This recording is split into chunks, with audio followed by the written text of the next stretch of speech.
गीता 18 के श्लोक नंबर 62 में भगवान स्वयं कह रहे हैं कि अर्जुन उस परमेश्वर की शरण में जा जिसकी कृपा से परम शांति व शाश्वत स्थान अर्थात सतलोक को प्राप्त होगा।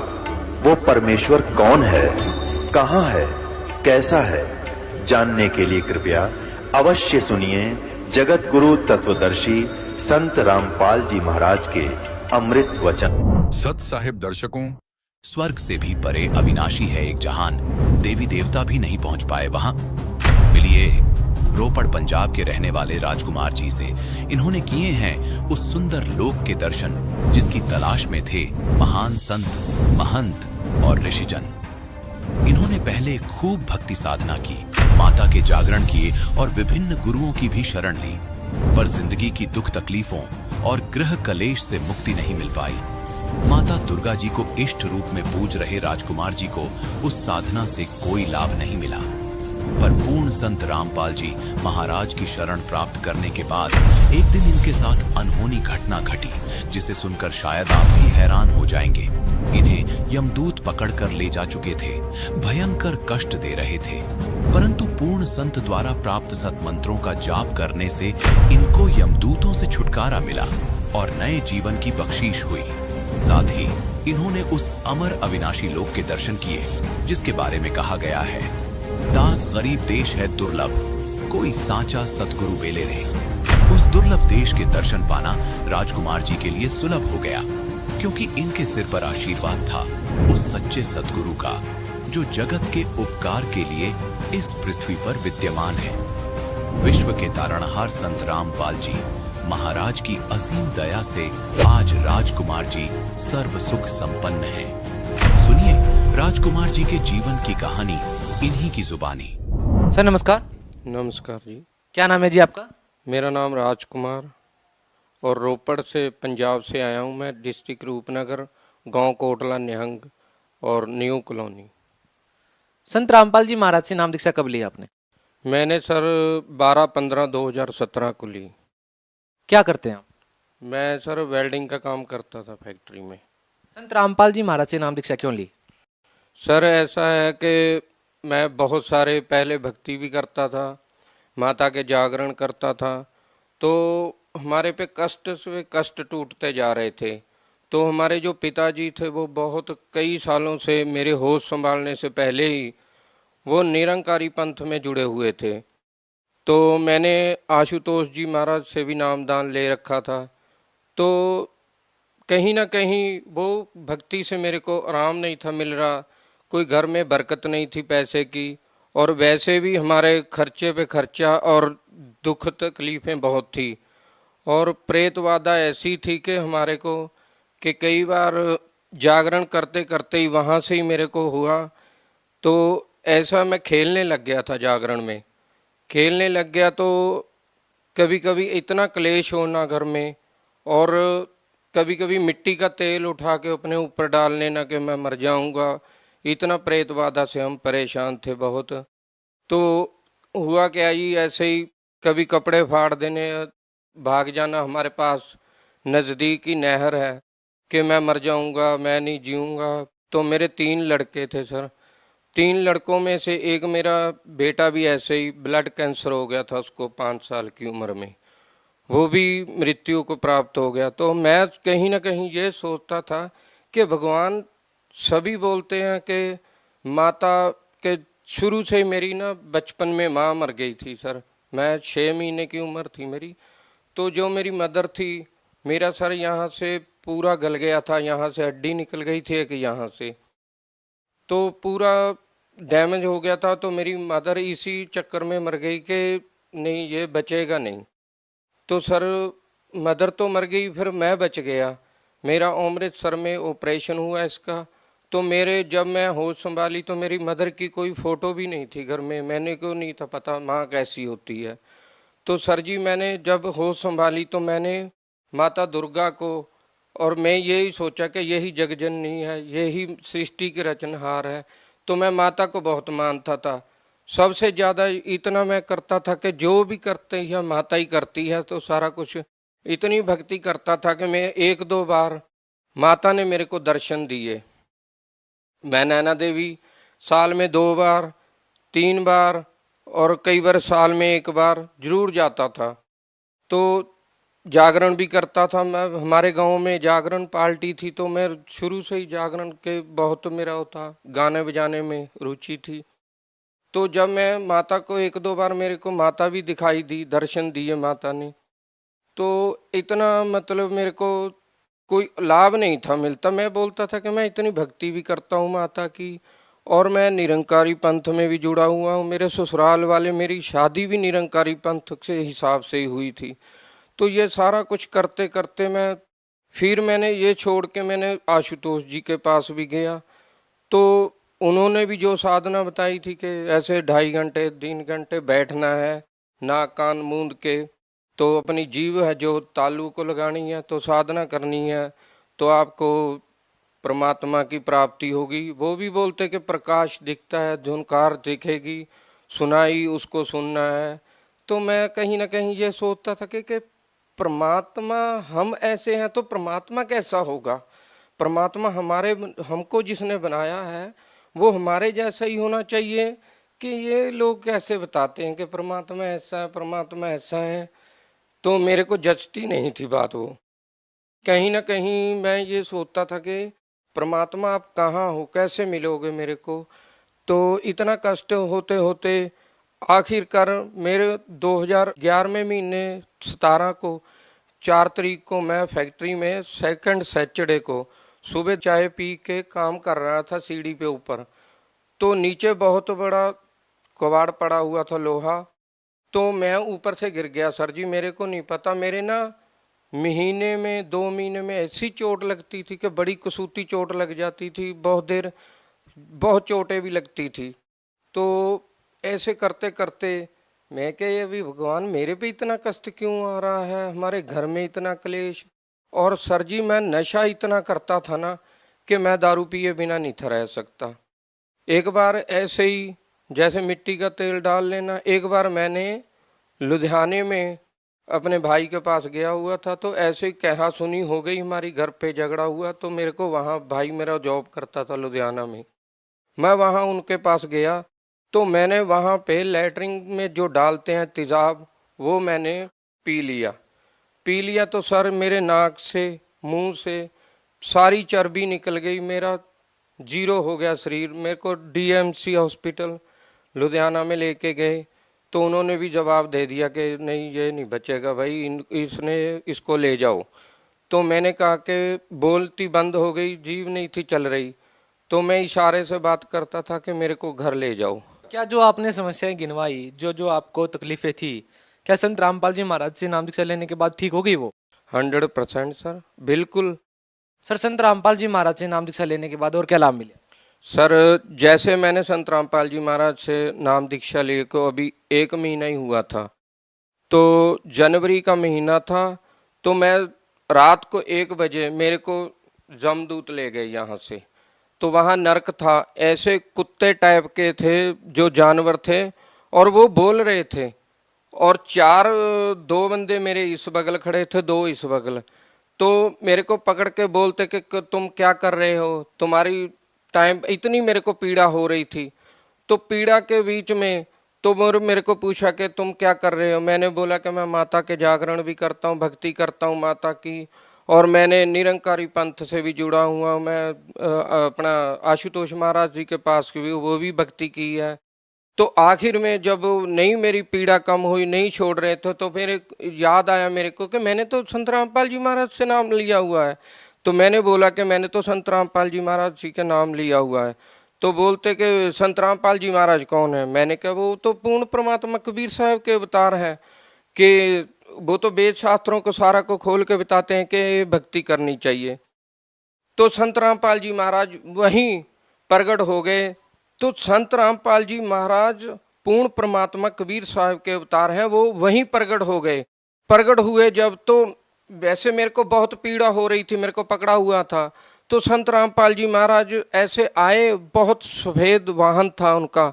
तो जैसी वेशभूषा मैंने उनकी चित्र में देख रखी थी वैसे ही। तो मैंने बड़ा सोचा कि गुरुजी तो ऐसे चले गए निकल के, तो मेरे को छुड़ाया तो है नहीं जैसे हमारी आम आदमी की वृत्ति होती है। तो वो तो बताया कि संत जो होता है उसके वचन में शक्ति होती है। तो जब चले गए गुरुजी, तो मैंने कहा कि गुरुजी ने तो मेरे को नाम दे रखा है। तो मैंने जो प्रथम मंत्र मेरे को मिले हुए थे 7 मंत्रों से पहले मंत्र है जो, तो मैंने उसका उच्चारण करना शुरू कर दिया जोर जोर से। तो करने वो छोड़ के मेरे को ऐसे गिर गए, पासे हो गए मेरे से। तो जो जानवर ने मेरे को पकड़ रखा था, तो मैंने उसको गुरुजी का नाम लेके ऐसे फाड़ दिया। तो जब मेरी आत्मा कड़क से मेरे शरीर में जब डली, तो जब शरीर में डली तो मेरा शरीर काम करना ही बंद कर गया था और पूरा भीगा पड़ा था। मेरी रजाई, मेरा बेड पूरा भीगा हुआ था। तो मैंने कहा हे परमात्मा, मैं तो बच गया आज। फिर मेरा शरीर नहीं था जब काम कर रहा था। मैंने फिर वो सोचा कि गुरुजी ने जब बताया कि जब कोई भी टेंशन हो, कोई भी समस्या आए, तो आपने मंत्र जाप करना है या नित्य नेम करना है। तो मैंने जब देखा कि 3 बज चुके हैं, तो मैंने सर रात को, मेरे को पता है मैं फ़ोन इतनी दूर टीवी के पास रखा हुआ था, तो मैंने कहा मेरा तो फ़ोन ही नहीं है मेरे पास। जब मैंने हाथ ऐसे मारा तो मेरे सिराने नीचे फ़ोन था। तो जब मैंने फ़ोन चलाया तो उसमें नित्य नेम सुना मैंने और गुरुजी के स्वरूप देखे, तो मेरा शरीर नॉर्मल हो गया। बिल्कुल नॉर्मल होने के बाद मैंने जब नित्य नेम किया तो मैं सो गया। फिर नित्य नेम करने के बाद, उसके बाद गुरुजी आए संत रामपाल जी महाराज, और मेरे को वो नज़ारा दिखाया सर, जो मैं आज हर किसी को बता सकता हूँ कि मेरे को संत रामपाल जी महाराज ऊपर ले गए। जो कहते हैं कि भगवान निराकार है, वहाँ कुछ नहीं है।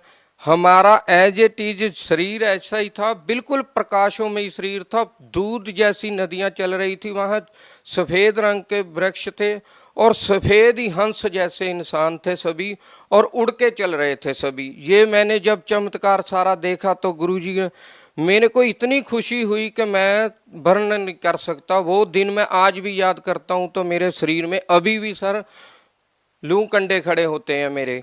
इतना परमात्मा ने मेरे को वो दिखाया। आज मैं ये कह सकता हूँ कि मैं जितना भी संत रामपाल जी महाराज जी का शुक्राना करूँ, जितना भी नाम लूँ, क्योंकि मेरे को पता है कि वो पूर्ण परमात्मा कबीर साहब के अवतार हैं। कबीर साहब का ही ज्ञान बता रहे हैं।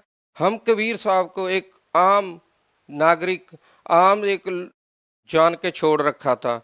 तो ऐसे ही एक बार मेरे बेटा है 18 साल का है, रोहित कुमार है उसका नाम। तो वो लैटरिन बैठा था तो रोता बहुत था। मेरे को मेरे घरवाली बोलने लगी कि ये इसको कोई तकलीफ़ है, इसको ले जाओ हॉस्पिटल दिखाओ।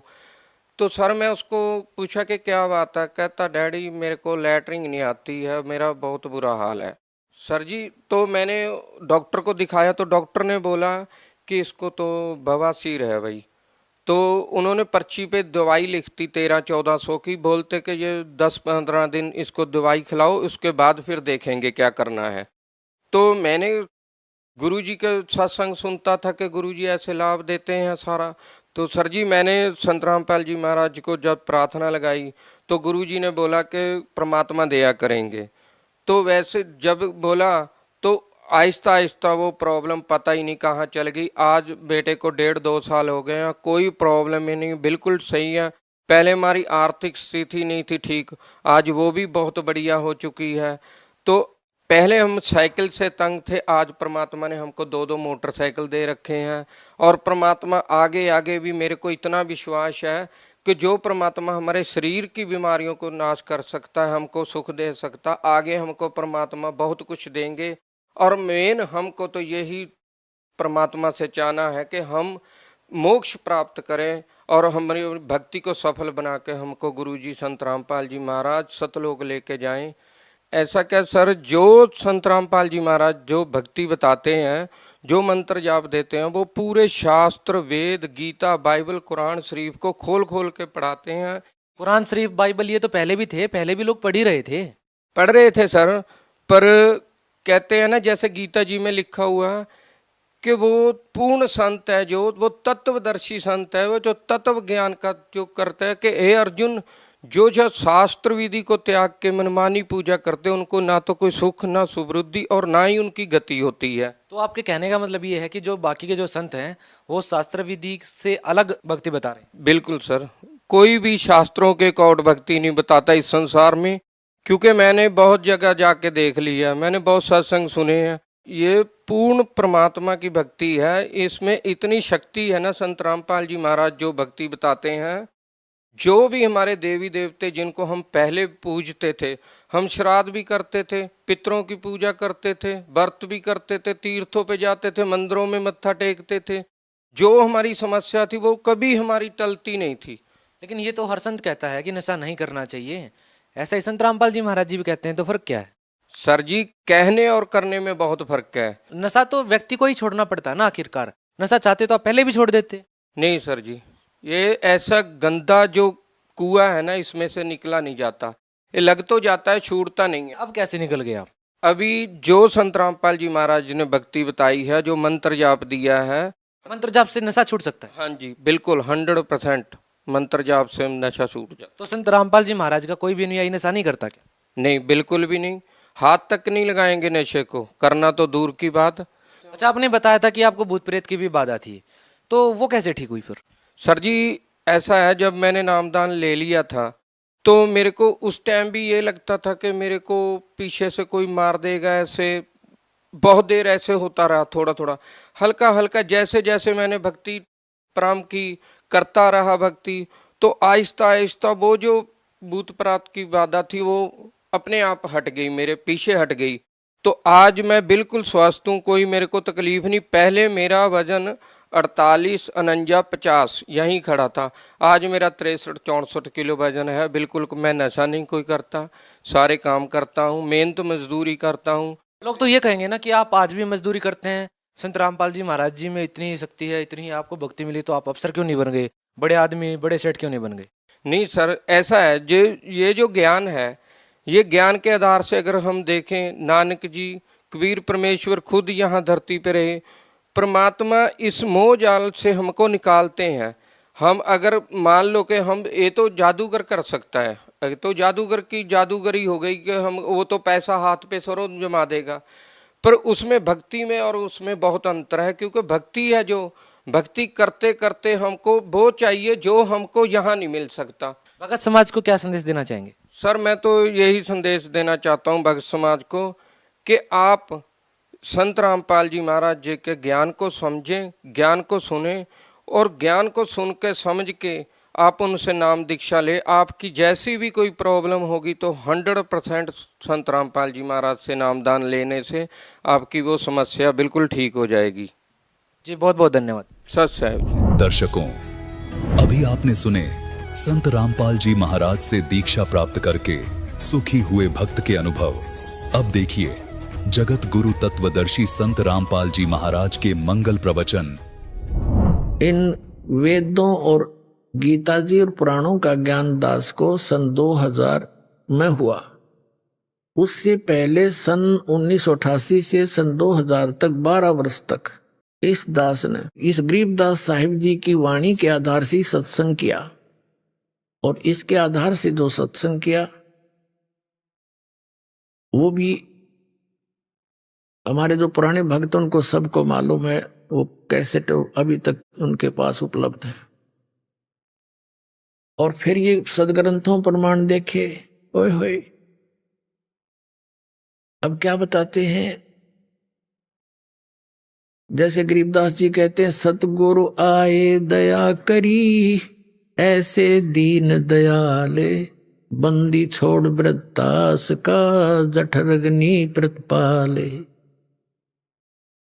गगन मंडल से उतरे सतगुरु पुरुष कबीरे, गगन मंडल से उतरे सतगुरु पुरुष परमात्मा कबीर।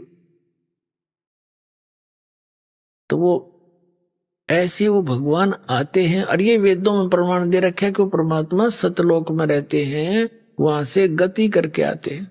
जैसे गरीबदास साहिब जी ने कहा है, जाखी वेख कबीर की, नानक की तीवा, वह सखा के गल पड़ी, इब कौन छुटावेता। अब जैसे नानक साहिब जी ने परमात्मा के झांकी देख कबीर की, कबीर परमेश्वर का सचखंड में सतलोक में वो दृश्य देखे, वहां के सतलोक का और परमात्मा की वहां सारी व्यवस्था का झांकी होता है, नजारा। जैसे 26 जनवरी के ऊपर आप देखते हो या 15 अगस्त पर प्रत्येक स्टेट अपनी अपनी झांकी माने उस स्टेट में किस प्रकार की कल्चर है, वहाँ का क्या कुछ रहन सहन है, क्या उसके अंदर कैसे तीर्थ स्थान है या कोई फैक्ट्री लगाई है, उनके एक बना करके वो मॉडल से और वो अपने अपना प्रदर्शन करते हैं, उसको झांकी बोलते हैं। ये पंजाब स्टेट की झांकी या हरियाणा राज्य की झांकी आ गई, तो उस झांकी का अर्थ है वो पूरा दृश्य, उसमें क्या कुछ हो रहा है। तो गरीबदास जी कहते हैं झांकी वेख कबीर की सतलोक में, नन्नो कीती वाह, ओए होए वाह तेरे की वाह, वाह गुरु, ये है वो भगवान सचमुच सही। और कहते हैं अब सिखों ने वाह गुरु पकड़ ली, वाह गुरु वाह गुरु। अब नो का वाह सिखा के गड़बड़ी कौन छुटावे था। अब नानक साहिब जी ने किस दृष्टिकोण से वह शब्द बोला था, लेकिन उन्हें गुप्त रखना अनिवार्य था, इसलिए वाह वाह वाह वाह का शब्द भी गाया, वाह वाह ऐसा है, वाह वाह सर्वशक्तिमान है। अब वाह वाह तो वो कौन था, वो दानक रूप रहा करतार। परमात्मा वहां रहते हैं, वहां से गति करके आते हैं, जैसे आपको बताया इन महापुरुषों को वो मिले। तो यहां क्या बता रहे हैं, दर्जन का रूप शैल वृंदावन कीनी, तहां मिले धर्मदास करत हैं बहुत अदीनी। एक विशेषता होती है, जो भक्त बीज होता है पिछले जन्मों के, जिसके अंदर संग्रह भक्ति होती है या भक्ति स्टार्ट होने के बाद उसमें कुछ परिवर्तन अवश्य आता है, वो अधीन होता है। और जब तक अधीन नहीं होगा भगवान, उसमें कुछ भी नहीं होता, व्यर्थ का प्राणी है। जैसे आपने सरसों देखी होगी, सरसम का पौधा, सरसम का जो पौधा होता है वो जब तक उसकी फलियों में दाने नहीं होते, यानी दाने जो सरसों के दाने जब बनते जाएंगे तो सरसों अपने आप झुकना शुरू कर देगी। और जब कति परिपक्व हो जाएगी, कति ऐसे झुक जाती है, न जमीन पर छूने को हो जाती है सरसों, तो उसकी कीमत बन गई। और जब तक उसमें कीमत नहीं थी, वो फड़ी थी उसके न्यों की न्यों, और वो न्यों खड़ी थी आकड़ी, तो उसमें कुछ भी नहीं था, उसने खड़बड़े ना तेल। और ज्यों ज्यों उसकी कीमत बनती, उसमें वो बनती गई दाने, और उन दानों की कीमत, उनकी वैल्यू, तो अपने आप वो कमाई, वो धन अपने आप झुका देती है उसको। तो ऐसे ही जिन पुण्यात्माओं में कुछ चाहे तो पूर्व जन्म के हो या अब भक्ति स्टार्ट करके फिर वो जो का तो सरसों सी पक जाएगी उसकी, तो उसमें आधीनी होती है। आधीनी के पास है पूर्ण ब्रह्म दयाल, मान बड़ाई मारियो बेअदबी सरका। अब यहां क्या बताते हैं, दर्जन दे का रूप शैल वृंदावन कीनी, तहां मिले धर्मदास करते हैं बहुत अधीनी। जिंदा महात्मा का रूप बना के, जिंदा महात्मा के रूप में आदरणीय नानक देव साहिब जी को मिले थे, जिंदा महात्मा के रूप में आदरणीय धर्मदास साहिब जी को मिले थे, जिंदा महात्मा के रूप में आदरणीय दादू साहिब जी को, आदरणीय मलुकदास साहिब जी को, आदरणीय गरीबदास साहिब जी को, इन्हीं जिंदा महात्मा के रूप में मिले थे। आदरणीय गीसा दास साहिब जी को जिंदा महात्मा के रूप में मिले थे। तो ऐसे ही वो परमात्मा आते हैं, जैसे वेदों से प्रमाणित किया, अच्छी आत्माओं को मिलते हैं। बहुरंगी बरियाम कामनी कामी सोई, दर सतगुरु का रूप धनी उतरे हैं लोई। कहते हैं धर सतगुरु का रूप, यानी उपदेश करने की इच्छा से, यानी सतगुरु बनकर धर सतगुरु का रूप। और धनी, धनी यानी कुल का मालिक, वो ही उतरे हैं। बहुरंगी वरियाम कामनी कामी सोही, दर सतगुरु का रूप धनी उतरे हैं लोई। परम उजागर ज्ञान दान बहुरंगी बाना, तहां मिले धर्मदास आचार विचार दीवाना। धर्मदास मिला और इस कर्म कांड में दीवाना हो रहा था, उन नकली नामों पे, नकली भगवानों पे दीवाना हो रहा था। धर्मदास जी अपना नित्य कर्म करते थे जो बता रखा था। परमात्मा निकट जाकर बैठ के जब उसने सारा कर्म कांड कर लिया, गीता जी का पाठ भी कर लिया, तब परमात्मा ने कहा, पुण्यात्माओं, आप तो बालक बुद्धि है आपकी, क्योंकि आप इतने मैच्योर माइंड हुआ नहीं इस अध्यात्म के अंदर। वो परमात्मा हम 2 कौड़ी के जीवों के लिए भटक रहा है, क्योंकि हम उसके बच्चे हैं। अपने बच्चों के लिए अपना पिता माता ही दुखी हुआ करते हैं। धर्मदास को, एक 2 कौड़ी के जीव को तो महाराज जी कह रहे हैं परमात्मा, और अपने आप को नो कह मैं एक जिज्ञासु हूं महाराज जी, और मुझे भक्ति मार्ग चाहिए। अब कबीर साहब बोले उनते, कौन तुम्हारी जात कहाँ से आए स्वामी, पूछे पुरुष कबीर धनी साहब नीकामी। आपकी कौन जाति है, आप कहाँ से आए हो स्वामी। कबीर साहब कहते हैं धर्मदास जी को, क्योंकि वो एक महात्मा के सा रूप बनाए बैठा था, वैष्णव साधु जैसा। और यदि देख कितनी दया करी, कितनी परेशानी उठानी पड़ रही है परमात्मा को। आप किसी अपने मित्र प्यारे को, रिश्तेदार को, जो दूसरे पंथों में या किसी अन्य साधना पर लगा हुआ है, आप उसको सीधा कह दो अज्ञा साधना गलत है, आपने पानी ने भी ना पूछा हो,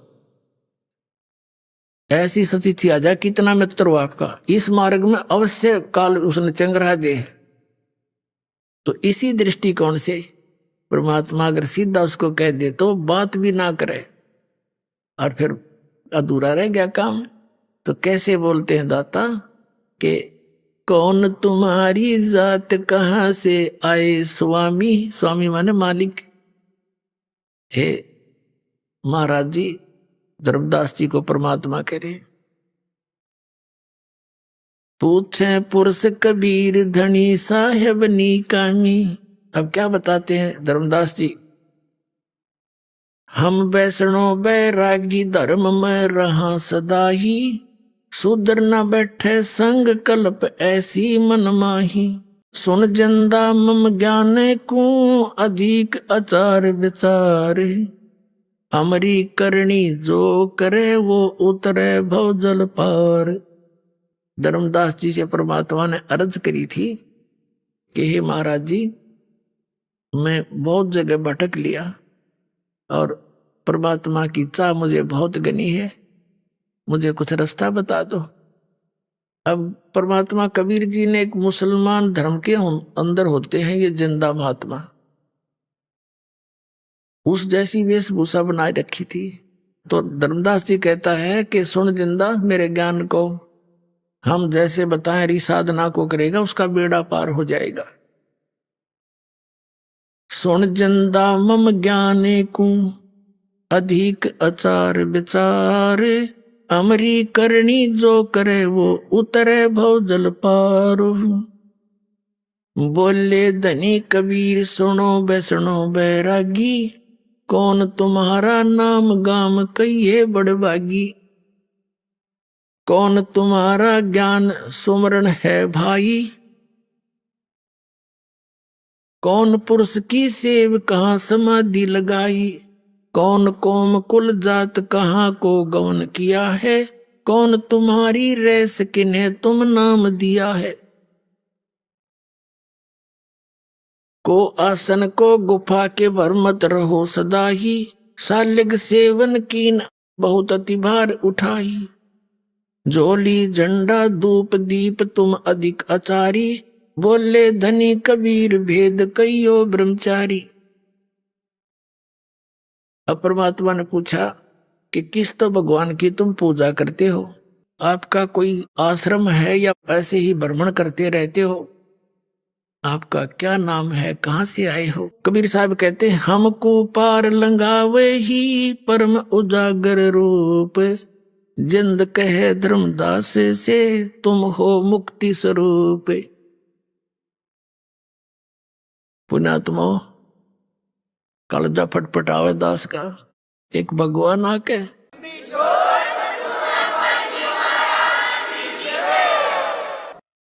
हम नालायकों के लिए कितने भटक रहे हैं। एक 2 कौड़ी के जीव और सामने भगवान बैठ के न्यू कहे हमको पार लगाइयो, और परम उजागर रूप जिंद कहे धर्मदास से तुम हो मुक्ति स्वरूप। यानी यूं ना कहे तो वो बात नहीं सुने कती कि मेरा बेड़ा पार कर दो। आप तो मन से लागो जैसे आपके पास बहुत बढ़िया ज्ञान है, बहुत अच्छा आपका जो है, मैंने ज्ञान सुना, बहुत अच्छा लगा। अब वो परमात्मा हम जीवों को काल ने कितना दूर कर दिया उस मालिक से।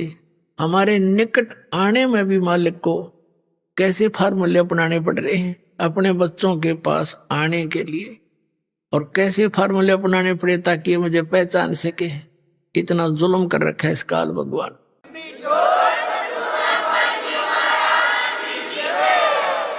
अब धर्मदास जी कहते हैं बांधोगढ़ है गाम नाम धर्मदास कही जय, वैसे कुल कुली जात सुधर की नी बात सुनी जय। सरगुण ज्ञान स्वरूप ध्यान सालग की सेवा, मल्लाग्रिक्षण कंत संत सब पूजू देवा।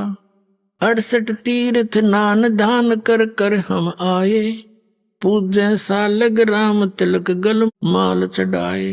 धूप दीप अधिकार आरती करे हमेशा, राम कृष्ण का जाप रटे हम शंकर शेषा। अब धर्मदास जी अपनी सारी साधना बताने लगा। 68 तीर्थ तो का तो व्रत घूमते हैं, और राम कृष्ण और शंकर विष्णु जी की हम नाम जपते हैं। नेम धर्म से नेह स्नेह दुनिया से नाही, आरूढ़ बैराग और की मानू नाही। धर्मदास जी ने फाइनल कर दिया कि मैं जो ज्ञान मुझे प्राप्त है इसके ऊपर मैं कति आरूढ़ हूं, और की मैं सुनो नहीं। मुझे इतना विश्वास है मेरी भक्ति और भगवान और साधना।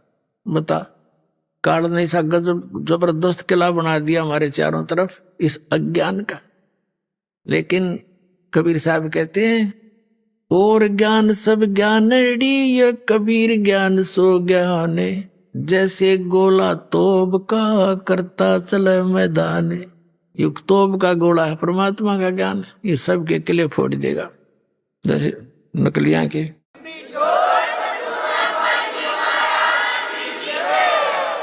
अब सुन जिंदे मम ज्ञान को वैष्णु रूप हमार, 68 तीर्थ हम करें ये चिन्ह सिरजनहार। इस साधना से नो कहे मैंने भगवान पहचान रखा है, प्राप्त कर लिया। धर्मदास जी कह रहे। अब परमात्मा बोले जिंदा बैन कहाँ से सालग आए, को 68 का धाम मुझे तत्काल बतावे। राम कृष्ण का रहे नगर वो कौन कहावे, ये जड़वंत हैं देवतास क्यों घंट बजावे। राम कृष्ण को टो गए वो धनी एक का एक, जिंद कहे धर्मदास से तुम बूझो ज्ञान विवेक। परमात्मा ने कहा तेरे राम कृष्ण तो करोड़ों मर लिए, और जो असली भगवान है वो न्यू का न्यू है, उसको कभी जन्मता मरता नहीं। फिर परमात्मा ने गीता ज्ञान और वो सारा उनको समझाने की चेष्टा की। परमात्मा ने पूछा कि गीता जी का ज्ञान किसने बोला। धर्मदास जी ने कहा कि श्री कृष्ण जी ने बोला। परमात्मा ने उस बात को उस समय ज्यादा नहीं बढ़ाया। ये परमात्मा उस समय ये कह देते कि कृष्ण जी ने बोला नहीं यु ज्ञान यु तो काल ने बोला, तो उसको ही वो सुनने को तैयार नहीं होता। तो परमात्मा ने कहा श्री कृष्ण जी कौन है? कहते हैं खुद विष्णु जी थे। अच्छा विष्णु जी कौन है? सतगुण विष्णु जी, रजगुण ब्रह्मा जी, तमगुण शिव जी, सारी हाँ बरवाली। जैसे साधना टीवी वालों ने इन शंकराचार्यों से सारी हाँ बरवाली। रजगुण ब्रह्मा, सतगुण विष्णु, तमगुण शिव जी हाँ यही है, और तीनों गुण यही हैं। क्या इनकी जन्म मृत्यु होती है? नहीं, तो हजारों अमर है, और ये इनकी पूजा बताते हैं। और फिर दास ने प्रमाण दिखाई दिए। तुम पुराणों को सत्य मानते हो, पुराणों में तो ये नासवान लिख रखे, खाक पड़ा तुम न पुराणों को। तो इनकी धोती सी धो दी, अब ये बोए नहीं जमेंगे, देख लेना थोड़े दिन में।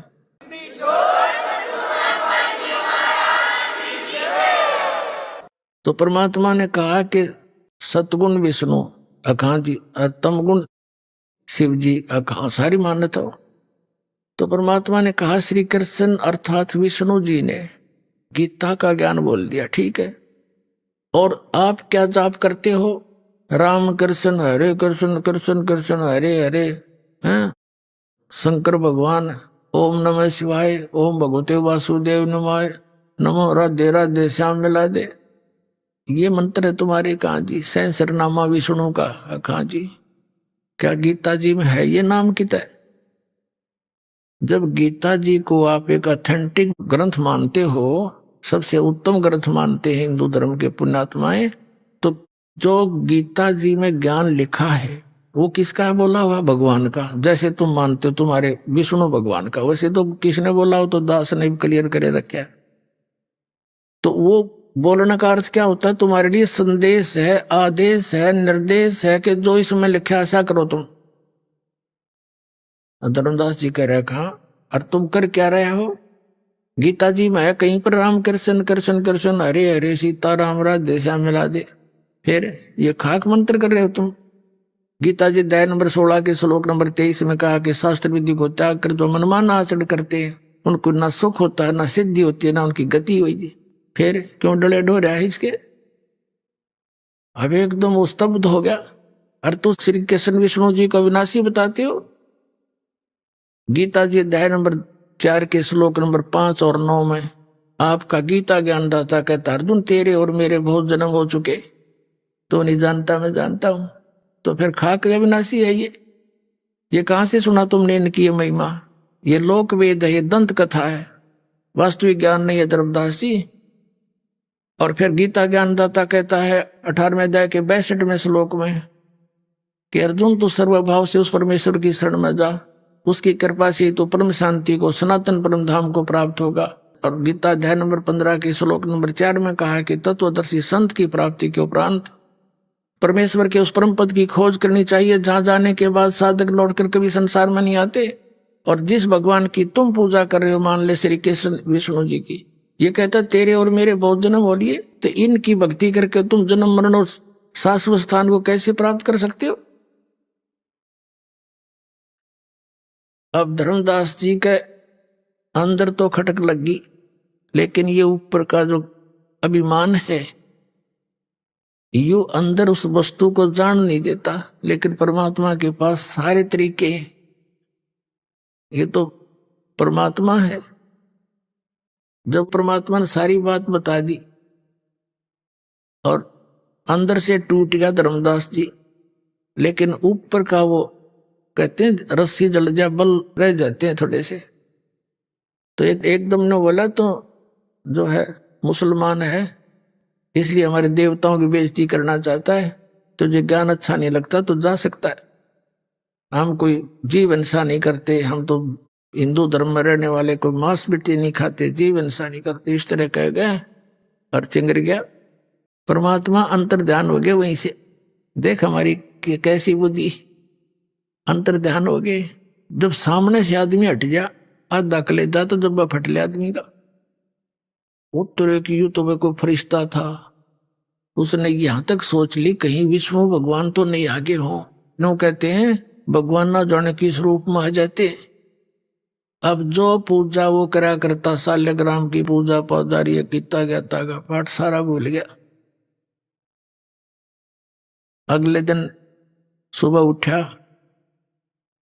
और हो पूजा तो भूल गए, कर ही नहीं सकता ये पूजा जब यू ज्ञान हो पास। ये डले कुंडो है। हमारा आस्था चैनल पे 5-6 महीने प्रोग्राम चला था। फिर नकली संतों ने पता लग गया थारी पोल पाटेगी। 2003 की बात से इन्होंने वो आस्था चैनल वाले को डरा डरू के धमका के बंद करवा दिया कि हम अपने सारे प्रोग्राम वापस ले लेंगे या इसका प्रोग्राम बंद कर दे। ये तो अंडरस्टूड है, जो यूं चलेगा तो वो चले कोई ना उड़े। परमात्मा कहते हैं तारा मंडल बैठ के यू चांद बड़ाई खा, उदय हुआ जब सूरज का स्यों तारों छप जा। वो आस्था बंद कर दिया। फिर हमने प्रोग्राम बनाया, गांव गांव नगर नगर में जाकर बड़े बड़े पोस्टर लगाकर प्रचार करके सत्संग शुरू किया। हम एक बार महाराष्ट्र में सत्संग कर रहे थे एक नगर में, तो काफी लोग सुनने आए। प्रोजेक्टर हमारे पास था। 5 दिन सत्संग किया। पहले दिन वो नोट कर लेंगे, तो अगले दिन आके वो सारे मिला बिलो कर चौथे दिन थोड़ी सी संगत होती थी, बाहर बैठ गया मैं नीचे, वो भी आ गया आसपास 5-7 जने। कहने लगे जी आज तक हमने यो ज्ञान कभी नहीं सुना, और हमारे सदग्रंथों प्रमाण। पहले दिन तो हमने सोचा था सारी झूठी पावेंगी, नोट करके ले गए सारे गीता और पुराणों के अध्याय वगैरह, वो सारे यूं के यूं पा गए। फिर हमने कहा भाई नाम ले लो। नाम लेने से पहले फिर उनको बताए जाते ये नियम ये नियम, ये नहीं पूछना। उन्होंने बोला जी ये तो फिर नियम कर दे, सख्त हो गए। माँ भाई सख्त नहीं है, वो गलत साधना कर रहे हो तुम, उनकी आवश्यकता ही नहीं, तुमने अब सख्त लगे हैं। जब एक का साध्य सब सद है और सब साध्य सब जावे, माड़ी सींचे मूल को फले फुला गावे। पौधे की जड़ में पानी डाल लेंगे तो टहनी आप पे न प्रफुल्लित हो जाएंगी। ने बोला जी नाम तो लेते नहीं, पर भक्ति वह दूसरी भी ना बनाई। वह दूसरी जो करते थे वो उस जोगे भी ना छोड़े, हम तक इतने जोगे भी ना छोड़े तुमने। तो अब इस ज्ञान को सुन के वो धर्मदास वो उस भक्ति भी करने इच्छा ना रही इसकी। सुबह उठ कर भक्ति अपना खाना बनाने लग गया, नहीं तो ना धोकर खाया करता वो वारी सी देर तक। उन्हें सोचा ये तो कुछ भी को नहीं बता के करूं, अरे वो मिलने को नहीं, मैंने उनके साथ ऐसी बदतमीजी कर दी। इस चिंता में ग्रस्त भोजन बनाने लग गया। जंगल से लकड़ी तोड़ के श्याम ने लाया था, चूल्हा जला लिया, लकड़ी लगा दी। एक मोटी लकड़ी थी, वह बीच से थोची थी, कुछ थोड़ी थोड़ी गिल्ली जंगल की सी लकड़ी होती है। सहयोगी लकड़ी लगा के खाना बनाने लग गया। लकड़ी जलती सुबह सुबह की बात है, लकड़ी जलती जलती चूल्हे से 1 फुट बाहर रह गई, वह उसके मुंह के सामने आ गई। तब तक रोशनी भी होगी। अब उसने देखा कि चींटियां उसके अंदर अंडे मुंह में ले रही और उससे बाहर निकलने की चेष्टा करे। बाहर आवे तो उसके पिछले लकड़ी के पिछले हिस्से पर तरल पदार्थ उबल रहा, उसके अंदर का ऑयल सा निकलता होता, पानी सा, वो उबलता है लकड़ी का बाहर पिछली साइड में। आगे से आग जले थी तो चटक मटक होकर वह सारी कीड़ी जलन लग रही। बाहर निकले तो उस उबलते हुए तेल से पर उस पर जल जा, आगे अग्नि फूक रही। धर्मदास एकदम स्तब्ध हो गया, क्योंकि पुण्यात्मा थी। इतना पाप है भगवान, इतनी लंबी लकड़ी थी और इसमें तो करोड़ों चींटी जल गई होगी। और उसी समय बुझा दिया जल डालकर लकड़ी तो, और एक तरफ डाल दी। उसने सोचा रोटी मैं खाऊं नहीं भोजन आज, इसको किसी साधु संत ने खवा दूंगा, मेरा पाप कम हो जाए। इस उद्देश्य से सारे भोजन ने लेके और धर्मदास जी चल पड़े साधु की तलाश में। अब परमात्मा पहले दिन तो जिंदा महात्मा के रूप में थे, काले काले कपड़े से आकर जिंदा महात्मा के। अगले दिन ये हिंदुआ संतान जैसे लाल लाल से कपड़े बैठ गए रूप बना के वृक्ष के नीचे। धर्मदास जी की दृष्टि गई। परमात्मा उस साधु संत के आगे सारा भोजन रख दिया और कहा महाराज भोजन खा लो। परमात्मा बोले दर्दे धर्मदास भूख लगी है। फिर उसने ध्यान से देखा कि महात्मा जी तुझे कैसे जानता है, लेकिन उस दिन चेहरा पहचान में नहीं आ रहा था, मालिक ने रूप बदल रखा था। धर्मदास जी ने सोचा मैं भंडारे धर्म करता रहता हूँ, साधु संत आया होगा कभी पहचान लिया होगा मैं। उसने रख दी भोजन। परमात्मा के पास एक करमंडल रखा था, लोटा जल का भरा हुआ, और पानी लिया मुट्ठी में और ऐसे मंत्र सा बोल के और सारे भोजन पर छींटे मार दिए। छींटे मारते ही वो सारे भोजन की चींटी बन गई, काली काली चींटी। मुंह में अंडे लेकर पूरी थाली काली होगी और बाहर निकलने की चेष्टा करने लगी। जब परमात्मा उसी रूप में बैठ गए, जिंदा वाले महात्मा के रूप में जो पहले दिन वार्ता की थी, जब धर्मदास जी ने देखा तो वो महात्मा है। परमात्मा बोले रहे, धर्मदास जी कल क्या कह रहे थे आप? उस दिन क्या कह रहे थे कि हम जीव हिंसा नहीं करते, तेरे से तो कसाई भी अच्छा, और ये पाप का भोजन तो मुझे खिलाने वाला था। चरणों में गिर गया, पैर पकड़ कर रोवा बुरी तरह। तो कहने का भाव ये है, ऐसे झटके 2-3 दिए परमात्मा ने, क्योंकि वो मन बड़ा उस्ताद है। सारी बात सुन ले, फिर एक बात ऐसी कह दे जैसे सारी ने फेल कर दे परमात्मा, फिर अंतर्ध्यान हो गया। ऐसे 2-3 बार प्रोग्राम हुआ। अब तड़फ जाएगी गणी, और पुराना रंग था वो भी साथ, यो कचरा अड़े था बीच बीच में, तो परमात्मा अंतर्ध्यान हो गए। अंतर्ध्यान हो गए तो धर्मदास जी मथुरा से वापस चल पड़े अपने घर को, बांधवगढ़ को। वहां से कहाँ जाना था? मथुरा से जाते हैं वृंदावन में, वृंदावन से जाते हैं फिर बरसाने में। बरसाना में क्यों जाते हैं? वहां के जो यात्री हैं कंप्लीट उनकी यात्रा ऐसे बनती है, गोवर्धन की फेरी। अब तो ये अपना पार्ट में करने लग गया, कोई फेरी फेरी करके आ जाए, लेकिन पहले ऐसा कंप्लीट था। और बरसाना गांव में अवश्य जाते थे, क्योंकि वहां की राधा लड़की थी। राधा से सिफारिश लुआने जाते हैं, राधे राधे श्याम मिला दे, वहां ना राधे और ना श्याम, देख बकवाद हमारी। अब परमात्मा कहते हैं, वो धर्मदास जी आंखों में आंसू भर के ऐसे रोए जैसे बालक की मां मर जाया करे, बालक से के माँ बाप मर जा, ऐसा अनाथ महसूस कर रहा अपने आप को, और मैं कितना नीच हूं। भगवान सामने बैठे थे और देखो मैंने कैसे अपनी बकवाद से उनको खो दिया। अब वो कभी नहीं मिले, और वो मिले नहीं, और ये भक्ति में कर नहीं सकता, जीवन नष्ट हो गया भगवान मेरा था। इस प्रकार वो चल पड़ा। अब परमात्मा क्या बताते हैं, तावा रोवत धर्म नीनागर, कहाँ गए मेरे सुख के सागर, अधिक वियोग हुआ हमसे ती, जैसे निर्धन की लुट जा खेती। अब धर्मदास जी कह रहे हैं कि भगवान मेरे साथ ऐसी व्यवस्था बन गई जैसे किसी गरीब किसान की, और पकी पकाई खेती ने कोई लूट ले जा। मेरा तक अब वो कंगाल बालक भूखे मरते दिखे, इतना दुख है मुझे। तावा लीन बहे निर्वाणी, मग्न रूप साहेब सैलानी। जब परमात्मा अंतर्ध्यान हो गए, तावा रोवत धर्मनी नागर, कहाँ गए मेरे सुख के सागर, अधिक वियोग हुआ हमसे ती, जैसे निर्धन की लुट जा खेती। कल्प करे और मन में रोवे, दसों दिशा को वो मग जावे। कभी ऊपर ने देखा, भगवान ऊपर तो नहीं है, कभी इधर देखा, साइड में तो नहीं छुप गया, कहीं बैक घूम कर देखा, मेरे पाछे तो नहीं खड़े हैं। कहते हैं कल्प करे और मन में रोवे, दसों दिशा को वो मग जावे। दसों दिशा में देखा भगवान, किते दिख जा किसी प्रकार। हम जाने तुम देह स्वरूपा, हमारी बुद्धि अंधगर कूपा। ये भगवान मैंने तो आपको अपने जैसा मान लिया था, जैसे धर्मदास जी को परमात्मा ने कहा था कि धर्मदास जैसी देह तुम्हारी है ऐसी देह मेरी नहीं है। और वो कहते मैं विदेह हूं, धर्मदास जी कहते हैं आपका दिख देही, और किस भी तो साहेब आप विदेही। तब कहा था नरक परख कर देख धर्मदासा, हार्ड चाम नहीं मेरा मासा।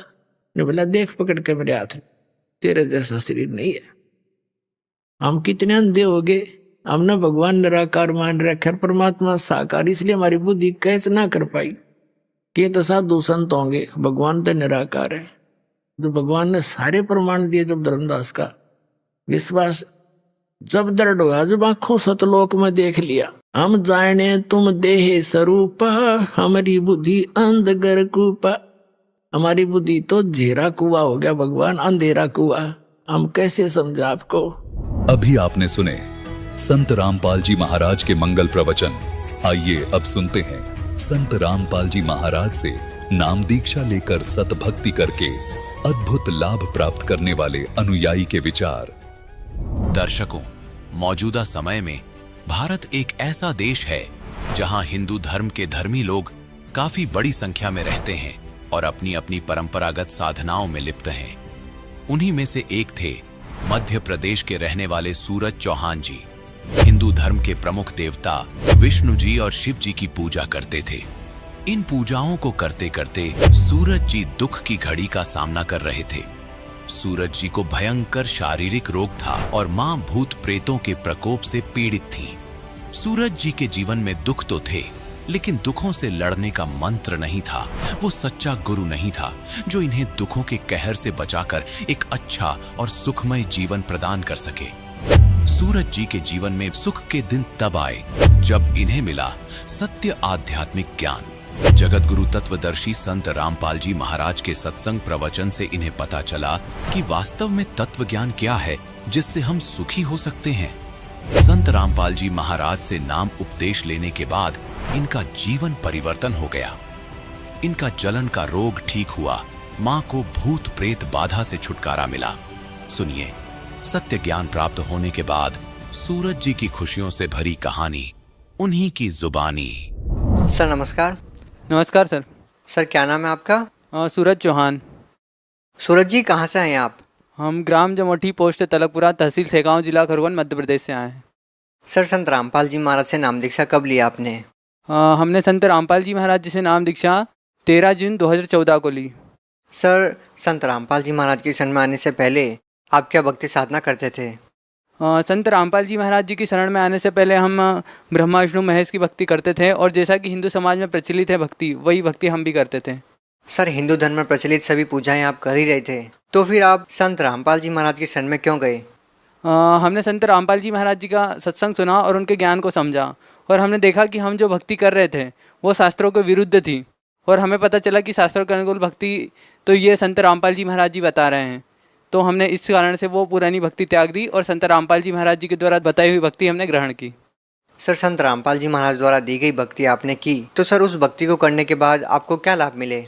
जी संत रामपाल जी महाराज जी के द्वारा बताई हुई भक्ति करने से हमें बहुत सारे लाभ हुए हैं, पर मैं कुछ का यहाँ पे वर्णन करना चाहूँगा। जैसे कि मुझे जब मैंने नाम दीक्षा ली थी उससे पहले मेरे को जलन का रोग था, उस रोग से मैं 1.5 साल से परेशान था और संत रामपाल जी महाराज जी से नाम उपदेश लेने के 2 दिन बाद ही मेरा वो जलन का रोग भी समाप्त हो गया। उसके बाद हमारी माता जी हैं, माता जी को प्रेत बाधा थी, तो वो भी संत रामपाल जी महाराज जी से नाम उपदेश लेने के बाद वो प्रेत बाधा भी समाप्त हो गई। फिर उसके बाद चमत्कार भी हुए हैं, जैसे कि हमारे घर पे हम किसान परिवार से हैं, तो हमारे घर पे एक गाय थी, तो गाय को कि खून चूसने वाले वो जो कीड़े होते हैं वो हो गए थे और यहाँ पे जीव हिंसा भी नहीं कर सकते हैं। तो फिर हमारे पापा ने गुरु जी के पास दंडवत करते हैं, संत रामपाल जी महाराज जी के पास घर में स्थान बनाया है जहाँ पे दीपक लगाते हैं और हमने वहाँ पे प्रार्थना लगाई कि परमात्मा आप ही कोई उपाय करो। तो तीसरे दिन गाय बिल्कुल ऐसे हो गई जैसे किसी ने उसको नहलाया हो और एक भी कीड़ा उसको गाय को नहीं था। और उसके बाद नाम उपदेश लेने के 4 महीने बाद मेरी अचानक तबीयत खराब हो गई, क्योंकि गुरु जी जो मर्यादा बताते हैं संत रामपाल जी महाराज जी, हम वो मर्यादा नहीं निभा पाए, तो उससे हमारी तबीयत खराब हो गई। तो फिर हमने 4-5 डॉक्टरों को भी दिखाया, लेकिन हम ठीक नहीं हुए। फिर हमने घर से ही हॉस्पिटल से ही परमात्मा सदगुरु रामपाल जी महाराज जी को याद किया और प्रार्थना लगाई कि परमात्मा आप ही हमें बुलाओ किसी प्रकार से आपके पास। तो उसके दूसरे ही दिन हमारी हॉस्पिटल से छुट्टी हो गई और हम आश्रम के लिए रवाना हो गए। और जैसे जैसे आश्रम पहुंच रहे थे वैसे ऐसे हमको लग रहा था कि जैसे हमें कोई सर्प काट रहा है, वैसा दर्द हो रहा था। और जैसे ही हमने आश्रम में प्रवेश किया वैसे ही हमारी पूरी बॉडी की जो नसें होती है सारी फड़फड़ाने लगी और गुरुजी उसी वक्त आशीर्वाद दे रहे थे संत रामपाल जी महाराज जी। तो जैसे ही उन्होंने आशीर्वाद दिया हमारी पूरी बॉडी ऊपर से नीचे तक वाइब्रेट होने लगी और वाइब्रेट होने के बाद बिल्कुल मैं पूर्ण रूप से स्वस्थ हो गया। और एक और चमत्कार यह हुआ है कि जैसे हम इंटरव्यू देखते हैं भक्तों का, तो उन्होंने उसमें कई चमत्कार बताते हैं, तो हमने भी परमात्मा की परीक्षा ही ली एक प्रकार से कि जैसे हम उनके भक्तों के इंटरव्यू देखे थे हमने सूर्य नाम उपदेश नहीं लेने से पहले, और फिर हमने नाम उपदेश लिया, फिर हमने सब प्रमाण भी देखे, हमको लाभ भी मिल गए, पर फिर भी जब तक आंखों नहीं देख ले तब तक हमने विश्वास नहीं किया।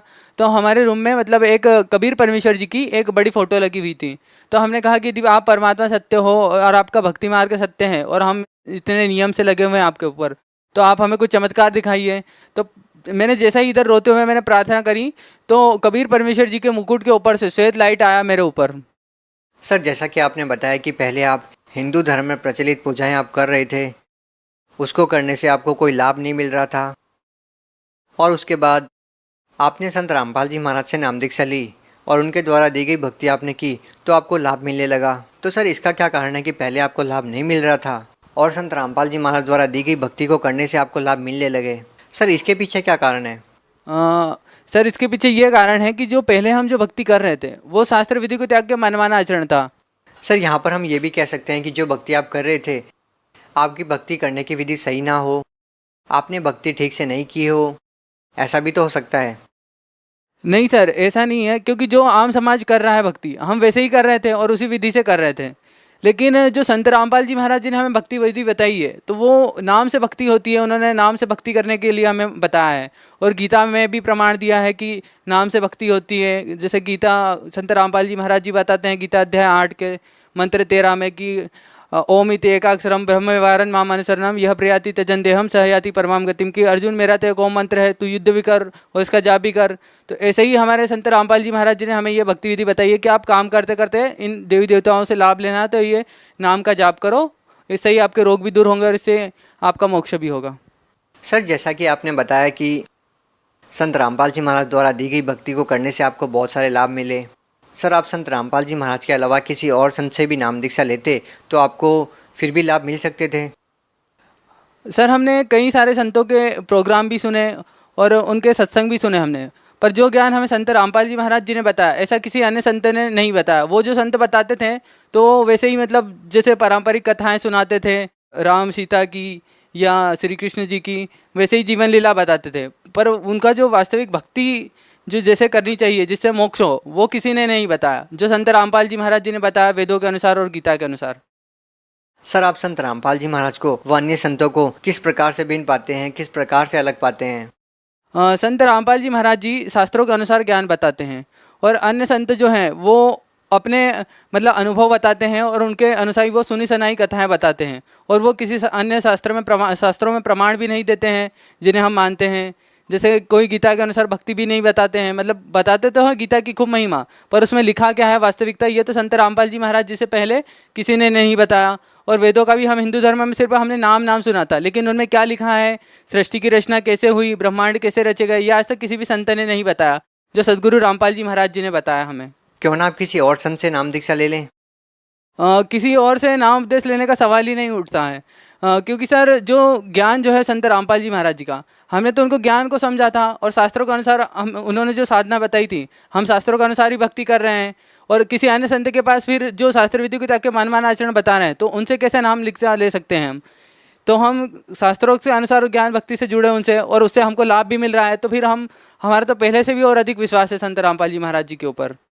सर जैसा कि हम देखते हैं कि लगभग पूरे भारतवर्ष में आज की जो युवा पीढ़ी है वो नशे की गिरफ्त में है, आप उन लोगों को क्या कहना चाहेंगे जो लोग वो इतनी छोटी सी उम्र में नशा करते हैं और अपनी लाइफ को बर्बाद कर रहे हैं? आप उन लोगों को क्या कहना चाहेंगे, उनको क्या संदेश देना चाहेंगे? मैं उन लोगों से ये कहना चाहूँगा कि जो बहुत ही कम उम्र में नशा करते हैं, नशा करने से क्या होता है कि हमारा एक तो शरीर भी खराब होता है और आध्यात्मिक शारीरिक रूप से भी हानि होती है और आध्यात्मिक रूप से भी उसमें हानि होती है। यदि हम छोटी सी उम्र में नशा करने लगते हैं तो उससे हमारा क्या है कि धीरे धीरे मतलब मस्तिष्क और याददाश्त भी कमज़ोर हो जाती है नशा करने से।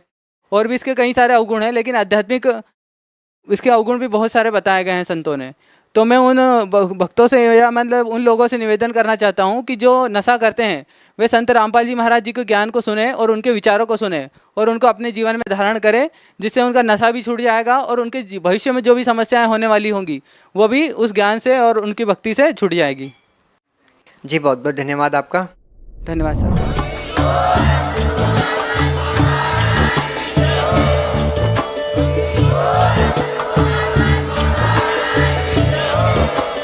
आप सुन रहे थे जगत गुरु तत्वदर्शी संत रामपाल जी महाराज जी के मंगल प्रवचन। अधिक जानकारी के लिए विजिट कीजिए हमारी वेबसाइट www.jagatgururampalji.org। संत रामपाल जी महाराज जी के शुभ आशीर्वाद से पूरे विश्व भर में 500 से भी ज्यादा नाम दीक्षा केंद्र हैं, जिन पर संत रामपाल जी महाराज जी द्वारा ऑनलाइन निःशुल्क नाम दीक्षा दी जा रही है। अपने नजदीकी नाम दीक्षा केंद्र का पता करने के लिए संपर्क करें 8222880541।